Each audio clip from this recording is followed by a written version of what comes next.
बिस्मिल्लाहिर्रहमानिर्रहीम। अस्सलाम वालेकुम। माइक्रोसॉफ्ट एक्सेस की फ़र्स्ट वीडियो में खुशामदीद। आज की इस वीडियो सीरीज़ में हम बात करने जा रहे हैं माइक्रोसॉफ्ट एक्सेस के बारे में, जो कि एक डेटाबेस मैनेजमेंट सॉफ्टवेयर है माइक्रोसॉफ्ट की तरफ से। तो चलते हैं हम अपनी वीडियो को स्टार्ट करने की जानिब। सबसे पहले हमें समझना ये है कि डेटाबेस एक्चुअल होता क्या है। तो उसके लिए मैं आपको अपनी स्लाइड पर लेके चलता हूँ। सबसे पहले आपने ये समझना है कि डेटाबेस क्या चीज़ है। इसके बारे में लिखा है, a database is a tool for organising, storing, retrieving and communication groups of information that have similar characteristics. तो डेटाबेस जो है हम क्यों यूज़ करते हैं? अपने डेटा को ऑर्गेनाइज करने के लिए, अपने डेटा को स्टोर करने के लिए, अपने डेटा को रिट्रीव करने के लिए और उसके साथ कम्युनिकेट करने के लिए। ठीक है, हम उसका अलग अलग ग्रुप्स भी बना सकते हैं।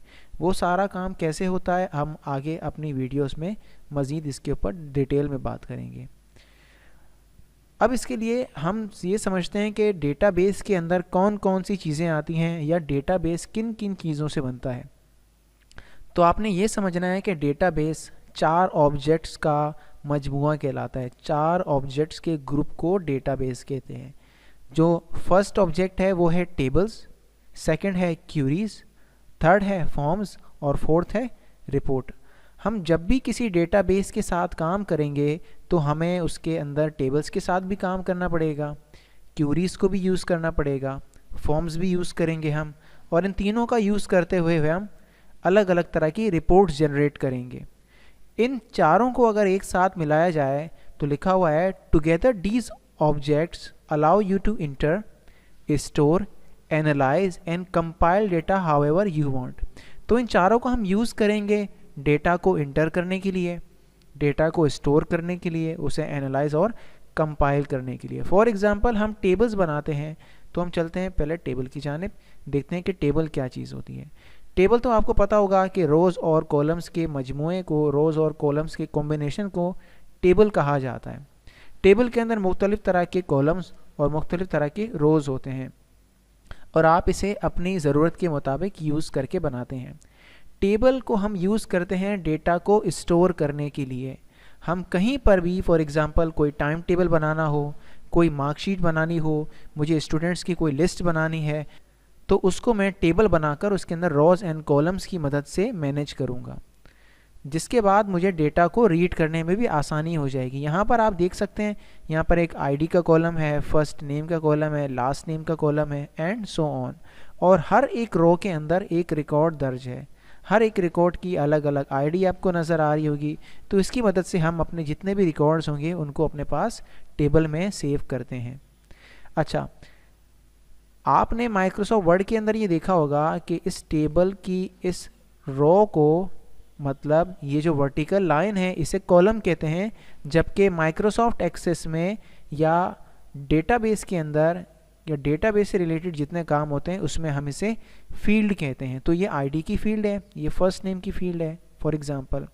और हमने देखा होगा कि जब भी हम माइक्रोसॉफ्ट वर्ड में टेबल बनाते हैं तो टेबल की जो हॉरिजॉन्टल लाइंस होती हैं उसे हम रोज़ कहते हैं, लेकिन माइक्रोसॉफ्ट एक्सेस या डेटाबेस के अंदर हम उसे रिकॉर्ड के नाम से जानते हैं। ठीक है, ये मैं आपको इसलिए बता रहा हूँ ताकि आगे चलकर आपको ये समझने में मसला ना हो कि कॉलम को फील्ड कहा जाता है और रोज़ को रिकॉर्ड कहा जाता है।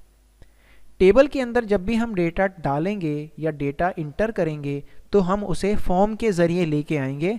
हम डायरेक्ट टेबल के अंदर डेटा डालने के लिए डायरेक्ट टेबल को यूज़ नहीं करेंगे।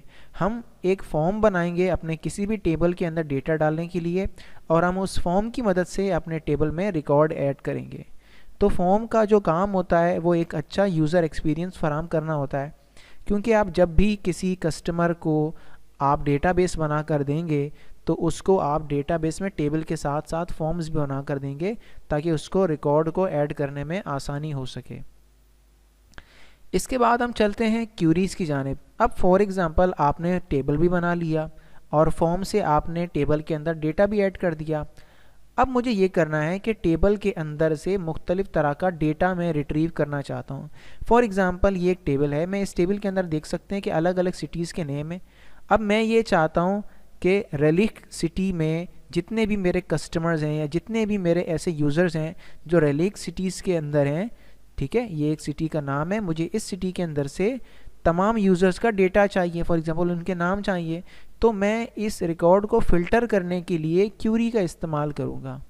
क्यूरीज़ क्या होती हैं इसको मज़ीद बेहतर मैं आगे की वीडियो में आपको ज़रूर समझाऊंगा, लेकिन फ़िलहाल आप यही समझ लें कि डेटा बेस के अंदर जो टेबल है, टेबल के अंदर जो डेटा लिखा हुआ है उसको मैंने देखना है और कुछ किस्म का डेटा देखना है, एक किसी कंडीशन के थ्रू देखना है, तो मैं उसे क्यूरी के ज़रिए अपने पास शो कराऊंगा। फॉर एग्जांपल मैं कहता हूं कि मुझे वो डेटा सिर्फ दिखा दो जिसकी आईडी नंबर 1 से ज़्यादा हो या 10 से कम हो, तो उसके लिए हम क्यूरीज़ का यूज़ करेंगे।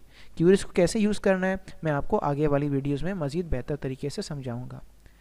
अच्छा, अब हमने टेबल भी बना लिया, फॉर्म के साथ मैंने टेबल के अंदर डेटा भी इंटर कर दिया और मैंने क्यूरी बनाकर उस टेबल के जो डेटा जिस तरह का मुझे रिक्वायर्ड था मैं उसे लेकर भी आ गया।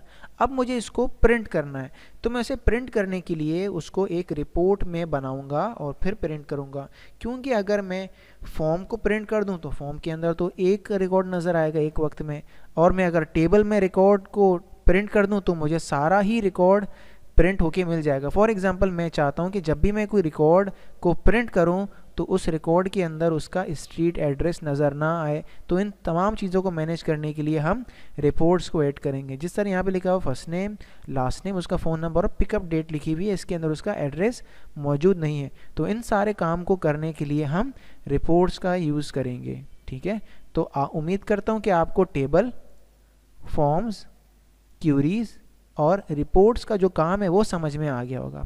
अब देखते हैं कि इन चारों को एक साथ देखते हैं कि ये चारों हैं क्या चीज़। अब आप यहाँ पर देखें, यहाँ पे लिखा हुआ है कि टेबल जो है उसमें डेटा मौजूद होगा। अब यहाँ पर बात करते हैं फॉर्म की, लिखा हुआ है user friendly interface for entering and viewing data. आप जब भी टेबल के अंदर डेटा डालेंगे तो आप फॉर्म का यूज़ करते हुए डेटा डालेंगे। इस एरो की मदद से देखें कि टेबल से ही डेटा फॉर्म पर जाता है और फॉर्म से ही डेटा टेबल में नज़र आता है। तो टेबल के अंदर का आपको सिंगल डेटा देखना है तो आप फॉर्म को यूज़ करेंगे, और टेबल के अंदर आपने डेटा एंट्री करनी है तो वो भी आप फॉर्म के ज़रिए करेंगे। ठीक है, इसके अलावा इसी टेबल के ज़रिए ही आप क्यूरीज़ निकालते हैं। जब भी क्यूरी में कोई डेटा आता है तो वो टेबल के अंदर से ही आता है। इस तरह देखें आप कि यहाँ पर 1 पॉइंट जो एरो है वो एक तरफ से आ रहा है, क्यूरी से वापस टेबल में नहीं जा रहा है। इसका मतलब क्यूरी से टेबल में कोई डेटा जाएगा नहीं, बल्कि टेबल के अंदर से सिर्फ क्यूरी में डेटा आएगा। आप टेबल का डायरेक्ट रिपोर्ट भी निकाल सकते हैं, ज़रूरी नहीं है कि आप क्यूरी बनाकर रिपोर्ट निकालें, क्योंकि फॉर एग्जांपल मेरे डेटाबेस में जो मेरा टेबल है इसके अंदर है ही चार फील्ड और मुझे उन चारों फील्डों का तमाम तर डेटा चाहिए, तो मैं अपने टेबल के अंदर से डायरेक्ट रिपोर्ट भी निकाल सकता हूँ बगैर क्यूरी को यूज़ किए।